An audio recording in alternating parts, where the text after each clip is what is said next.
Hello everyone and welcome back to FailRace versus Community. We've got a B-Class Honda NSX here, and the first race here is at Brands Hatch. We've got a good position with third on the grid, but it's not a great start here as we head down towards turn 1. We'll get beat by a few cars, or 3 wide with a couple of cars on our outside, but we'll try and hold it to the inside, try and gain a position or 2 back. Still 3 wide on the exit as we come up to the hairpin out of Paddock Hill. Try and throw up the inside of Brazen here to reclaim 4th. As we see Glisker and Alex get tagged on the outside, so there'll be a couple of positions gained for us then. As we go into the left-hander, try and sneak in under Brazen. Unfortunately get collected on his rear bumper. Have to turn over the corner onto the grass to get out of Forza Glue. That's going to lose us a lot of positions. Also do want to warn, there is a bit of replay glitching, which causes it to flash quite a bit, so if you're sensitive to flashing images, please do be careful there. After that little instant, we have fallen down to second to last, as we're getting out-dragged on the way to Hawthorns. We're going to try and stick up the inside here of Gib Gob. They give us the space, thankfully. It's going to be another drag race down at the GP end of the circuit. Side by side on the inside still. Looks like we'll just about get that position now. But after that very difficult start, be seeing how many positions we can get back now. There's a couple of cars off in the gravel, so we'll get them as we head down the inside of Speed Slap. Try and get that position. There's another car off in the gravel, so that'll be us up into 16th. We'll try and get a bit of a run on Speed Beast here. We'll have a look around the outside of the final corner, but Speed Beast has low grip, so we're not able to make that move. We'll get another position on with Dodge being out in the gravel, but that fighting and avoiding action has allowed Speed Slap back to our inside towards turn 1. They will swoop around the outside, stick them tight to the apex, and we will get that move back. So we'll go try and chase down Speed Beast once again. See what pace we have. I should mention in our 1 lap test race, I did start on pole and lead that whole race. So I know this car isn't too slow. It does have a bit of pace, but Speed Slap's still right on our rear bumper, having to go a little defensive into left-hander onto the GP circuit.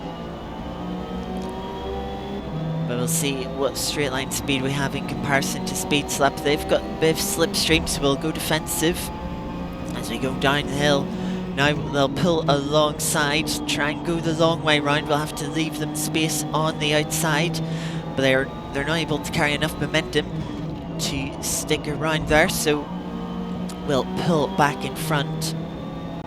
But we now come up to the fast right-hander, very difficult corner, easy to run slightly wide as we see quite a pack of cars up ahead fighting. They'll be slowing each other down. That should hopefully allow us to catch up. As you can see, Alex part of that group. Speed Beast now catching up to that group as well. Speed Slap still not too far behind us. I see they're now nearly running 2 by 2 out of the final corner. Heading down towards turn 1, we've got a car in the pit lane, so there'll be another position up to P14. But as we head through Paddock Hill, quite a few moves of defence and attack as we head into their hairpin. We'll try and sneak a space up the inside, see if we can get past Grumbles, but we just tag the back of Speed Beast, losing us momentum, and like Speed Slap to get back past us. As we now head through turn 3, let's see if we can reclaim a spot here, a little bit deep to try and get to the inside of Speed Slap. We've been a little ambitious as well, but we'll see if we can maybe get a bit of slipstream here down the straight. Doesn't look like we quite have the straight line speed though. Speed Slap is looking to try and get a move on Speed Beast. They look to the inside for the right-hander. No gap there for them, but they get held up on the apex, lose a lot of momentum. Fortunately, we have nowhere to go, so we get backed up as well. Heading through the Grand Prix, they're just waiting for our opportunity. Speed Slap's thinking about a move down the inside of this right-hander, decides to back out of it though, just not confident enough, so We get a run on the exit here. We'll try and throw it down the inside, just tag the back of Grumbles.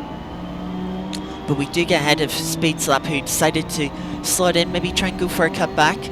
But it didn't work out. We were able to cover that off. As you see, another car heading to pit lane. That's Ewan. So that'll be another free spot up to 13th. Now, as you can see, side by side between Speed Slap and another car behind us. Speed Slap managing to hold on that position, but it seems like the pack in front has slimmed out into single file now, which will just make it a little bit harder to try and catch on to the back of these cars, make a few moves. But we know we have some pace on the cars in front, so let's see when we can close up as we head onto the GP circuit once more for the 4th time this race. Just a little too far back to do anything, maybe a little too far back to get any slipstream. Car there with a per run coming onto the straight. That's side by side with Speed Base. Looks like they've got a bit of straight line speed though to fight back as they run side by side. Speed Base just getting squeezed out on the exit by Andy. That's allowed Grumbles to get past, and Grumbles goes for a move up the inside of Andy, pushes them off into the gravel, and that allows us to get a cutback on all 3 of them. We look to the inside for a move on Speed Base. He's got the grip to try and hold it around the outside, gets on the grass though, gets sliding.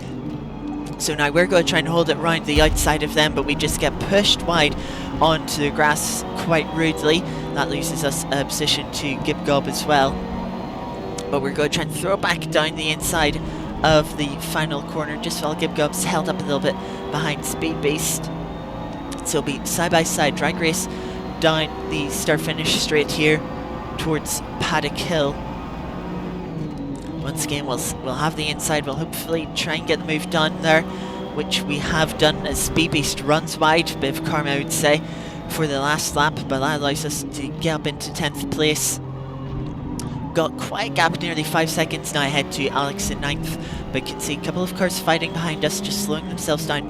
That'll hopefully allow us to start to break away and try and close down. We've got another car stopped, another car running out of fuel, so a few cars running out of fuel this race. Unfortunately, we wouldn't be able to close down that 5-second gap. We did get down to 2.5 seconds as Alex fought to get past Tycho. Did open the gap behind to about 4.5 seconds too, so a good end to a race.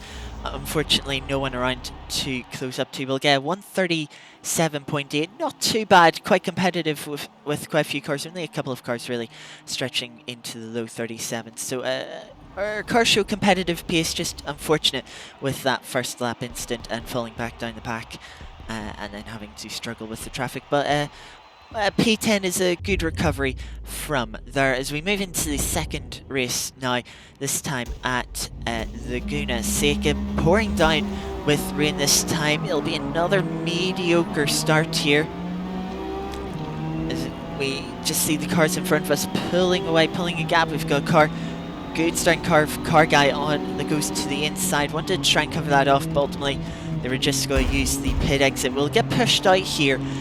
Chris on our left hand side, you see, just pushing us out.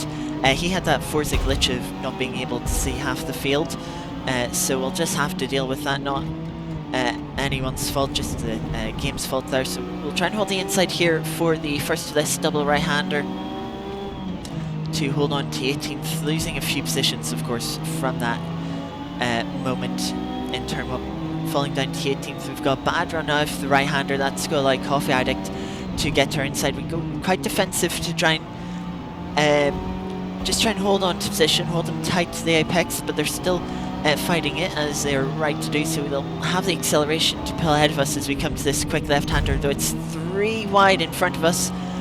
Coffee Addict getting cut tight on the apex, loses quite a bit of momentum. A couple of cars unsurprisingly off in the gravel on the outside. We've got a run on Rusky as well. We'll look to the outside of the corkscrew, getting alongside Chris as well, just trying to maintain position from Rusky. Another couple of cars having an incident at the corkscrew. That'll get us back up into 13th.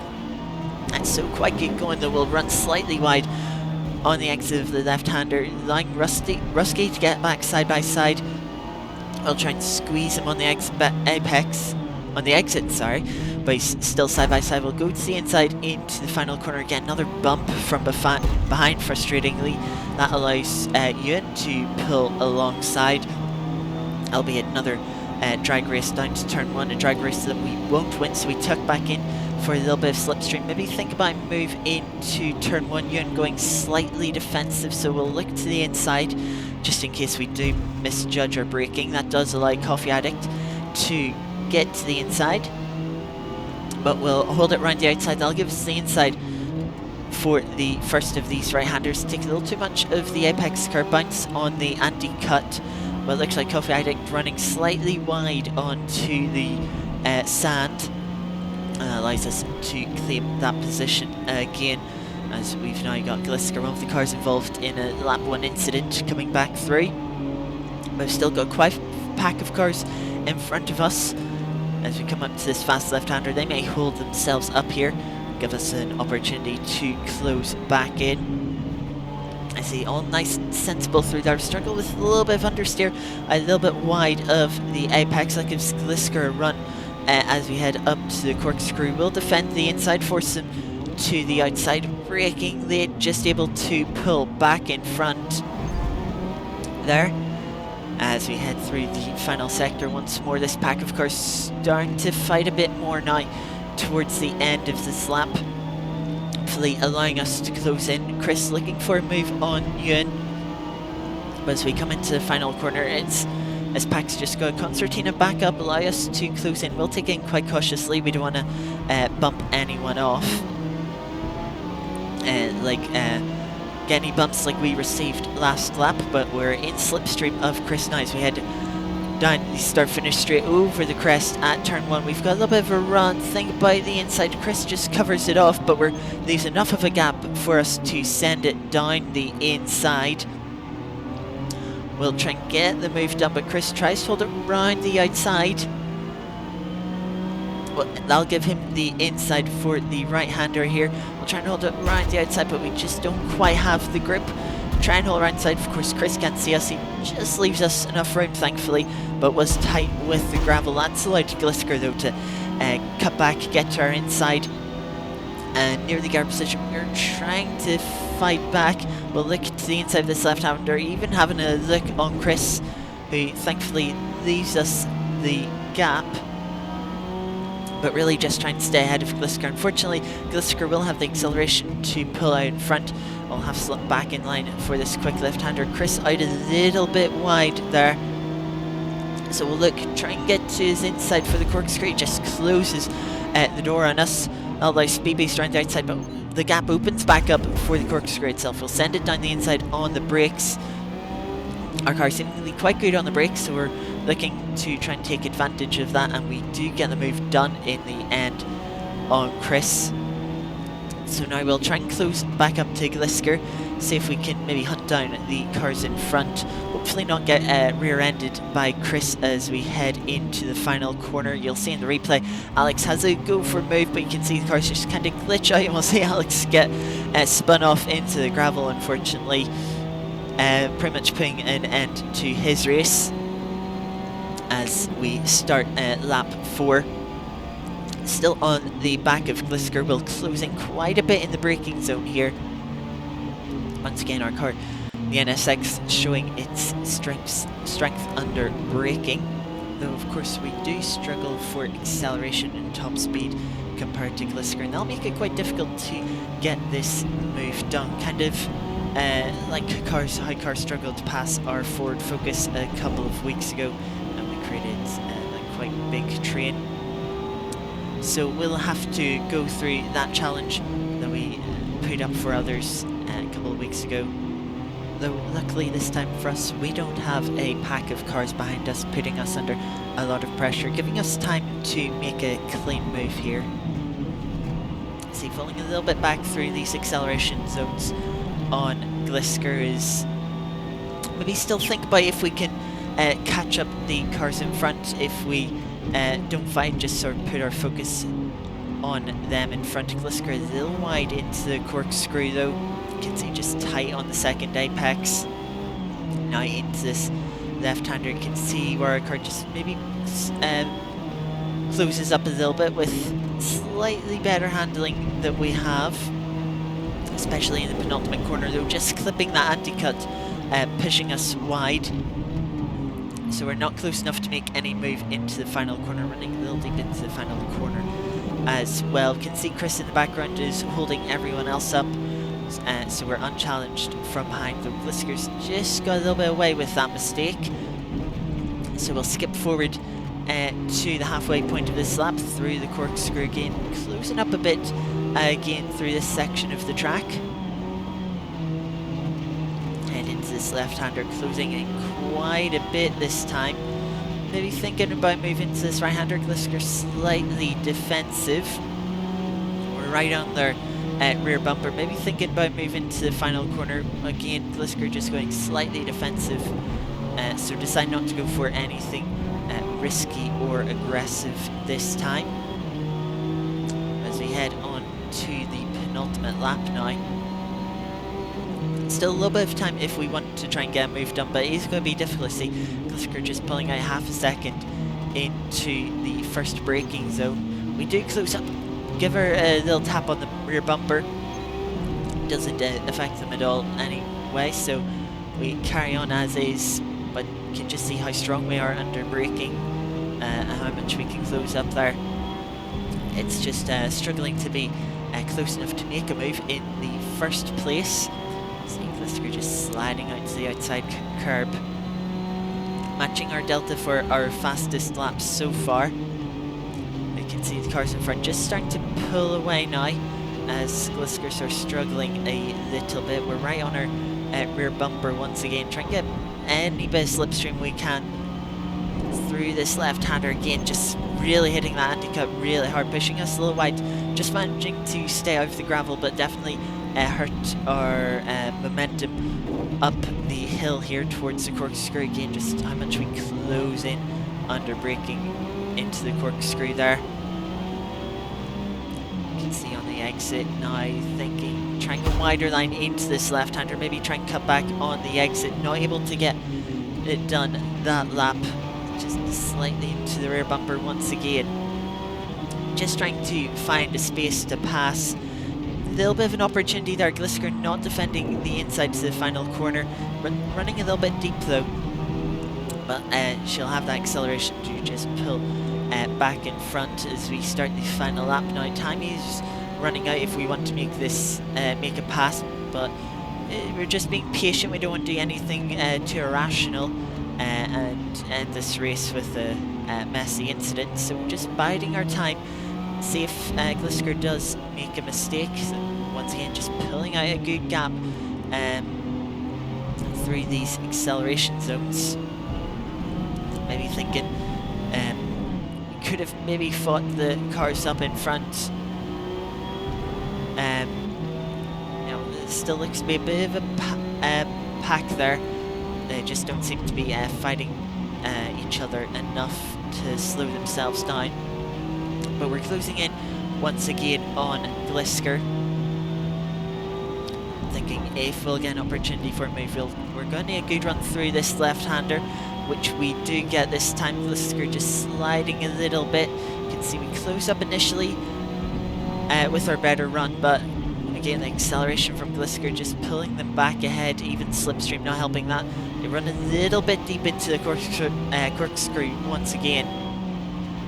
So we're closing up, just go wait for a gap, try and get to the inside here once again, which we do. So we'll give us the outside for this right-hander. We try for a cutback, but Glisker just covers it off, and unfortunately that looks like it's going to be our attempt. So we're not quite close enough for a move into the final corner. We do close up, but ultimately it's just not close enough, so we'll have to settle for P15. A little bit frustrated to get pushed out in that first corner, but that is what it is. So we'll take P15. Our time, couple seconds down on the top time, one of the top times, but only by a second off, and we definitely could have had more pace if we weren't held up in traffic. That will do it for this week though. Thank you everyone very much for watching, and I will see you next time. Goodbye.